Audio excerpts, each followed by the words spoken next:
మా నాన్న ఎప్పుడు చెప్పేవాడు, ఒక మనిషి కడుపు నిండాక ఇక భోజనం చాలు అని చెప్తాడట. ఆస్తి, అంతస్తు, అధికారం కాదు. విద్య లేకపోయినా, డబ్బు లేకపోయినా బతకొచ్చు. కానీ నమ్మకం లేకపోతే జీవించడం కష్టమని నేను చెప్పేవాణ్ణి. ఆ నమ్మకానికే ద్రోహం చేశారు కదరా.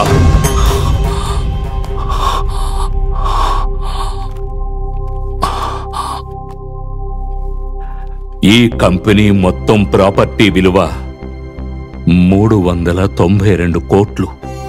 ఈ ఇంటి విలువ 12 కోట్లు. ఆఫీసు విలువ 12 కోట్లు. ఫ్యాక్టరీ విలువ దాదాపు 120 కోట్లు. ఉన్న ప్రోడక్ట్ ఇంకా గోడౌన్ విలువ 28 కోట్లు. మార్కెట్ నుంచి రావాల్సింది 45.5 కోట్లు.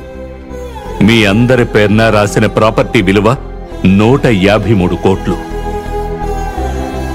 ఆభరణాల విలువ 9,56 లక్షలు. ఇక వెహికల్స్ విలువ 6,56 లక్షలు. మొత్తం డీటెయిల్స్ ఇందులో ఉన్నాయి, తీసుకోండి.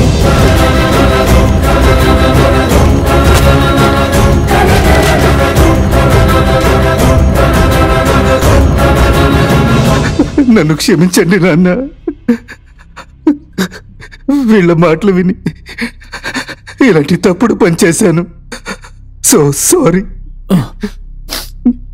మీరెప్పుడు అంటూ ఉండేవారు, మీరందరూ కలిసి కంపెనీని పెంచారని. మేము అదే నమ్ముకునున్నా నాన్న. కానీ ఉన్నట్టుండి మనవుడు రాగానే వాడే వారసుడని మీరెప్పుడు చెప్పారో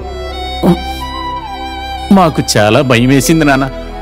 మేమెక్కడ నడి రోడ్డు మీద వచ్చేస్తామన్న భయంతో మేమిలా చేసాం తాతయ్య. నోరు ముయ్యరా. మమ్మల్ని క్షమాపణకి తావే లేదు. డబ్బు కోసమే మీరిన్నాళ్ళు నాతో ఉన్నారని తెలిసిపోయింది.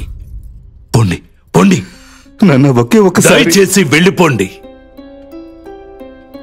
తాతయ్య, వీళ్ళందరూ చేసిన తప్పుల్ని క్షమించండి. నాన్న, ఇక మీదట వాళ్ళు అలా ప్రవర్తించకుండా నేను చూసుకుంటాను. మావయ్య, వీళ్ళ మనసులో ఇలాంటి చెడ్డ ఆలోచనలు ఉన్నాయని మాకు అస్సలు తెలియదు. వీళ్ళు చేసిన తప్పుకి శిక్ష మాకు వేస్తున్నారేంటి? ఇందులో మీ తప్పేవి లేదని నాకు తెలుసమ్మా. కానీ ఏం చేయను, మీ భర్తలు మంచివాళ్ళు కాదుగా.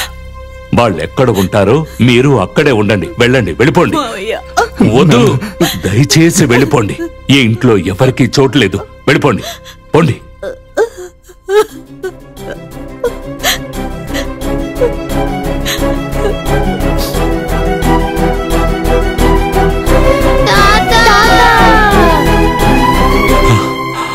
తాతయ్య, ఇప్పుడు మేము ఎక్కడికి వెళ్ళాలి?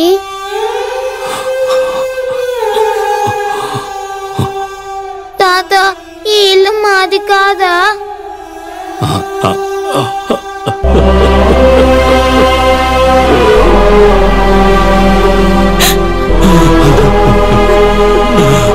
ఇది మీ ఇల్లేరా? ఇది మీ ఇల్లే.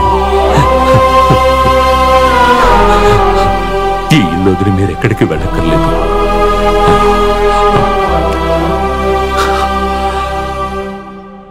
ఎవరు ఎక్కడికి వెళ్ళక్కర్లేదు. అందరూ మీ మీ రూమ్స్ కు వెళ్ళిపోండి. వెళ్ళమని చెప్తున్నానుగా.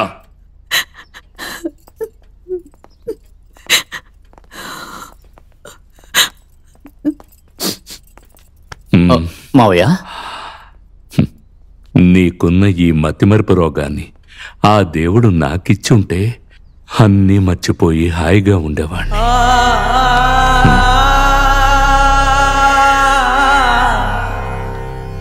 తారక్, నేను చేసింది కరెక్టే కదా?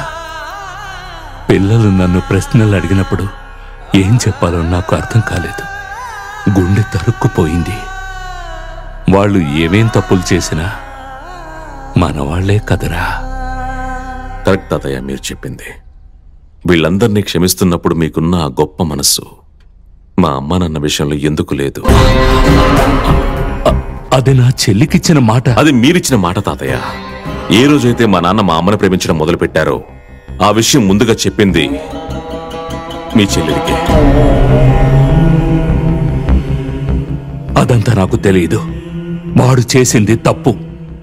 ఇన్నేళ్లుగా నేను పాటిస్తూ వస్తున్న కుటుంబ గౌరవాన్ని ఆదర్శాన్ని వదిలేసి వాడు మారాడని నేను మారిపోవాలా? ఎన్ని సంవత్సరాలుగా నేను నా వాచను కూడా మార్చలేదు. ఎందుకు? నన్ను ఇక్కడే ఉంచుకోవాలి, నా మనసును గెలవాలి అని ఎప్పుడు పంచిని చొక్కాని ధరించే మీరు సూటు వేసుకుని నన్ను పబ్బుకు తీసుకువెళ్లారు. మీకు ఒక విషయం తెలుసా తాతయ్య? మీరు ఎక్కడ మారాలో అక్కడే మారతారు. ఆ రోజు మీరు మీ పట్టుదలను వదిలేసుంటే ఈ రోజు మా అమ్మా నాన్నతో మీ ముందుండేవాణ్ణి. అయితే మీ అమ్మా నాన్నల చావుకు కారణం నేనా? ఖచ్చితంగా మీరే తాతయ్య.